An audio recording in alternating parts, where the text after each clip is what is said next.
Accursed scribbler, you, to deprive me of the approbation and affection of my countrymen, speak of troubles and battles and ancient deeds, with none of which had this present trial the least concerns.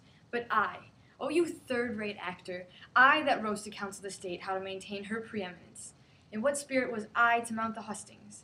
In the spirit of one having unworthy counsel to offer, I should have deserved to perish. Of what a statesman may be responsible for, I allow the utmost scrutiny. I deprecate it not. What are his functions? To observe things in the beginning, to foresee and foretell them to others. This I have done, and no one can discover the least neglect on my part. He that is best satisfied with his condition, he that deems his fortune excellent, cannot be sure that it will remain so until the evening. How then can it be right to bring it forward, or upbraid another man with it?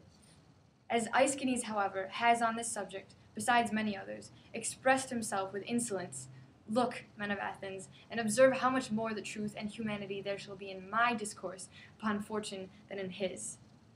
I hold the fortune of our commonwealth to be good. The fortune of all mankind which now prevails I consider cruel and dreadful. For what Greek, what barbarian has not in these times experienced a multitude of evils? Aeschines says that my individual fortune is paramount to that of the commonwealth, the small and mean to the good and great. How can this possibly be? However, if you are determined, Aeschines, to scrutinize my fortune, compare it with your own, and if you find my fortune better than yours, cease to revile it.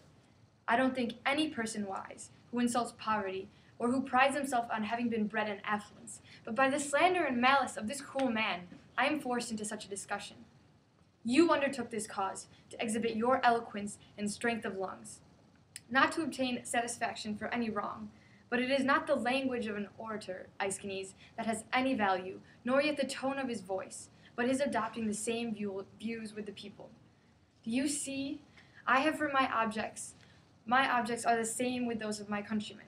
I have no interest, separate or distinct. Is that so with you? And who is that deceives the state? Surely the man who speaks not what he thinks. What greater crime can an orator be charged with than that his opinions and his language are not the same? Such is found to be your character. And yet you open your mouth and dare to look these men in the faces.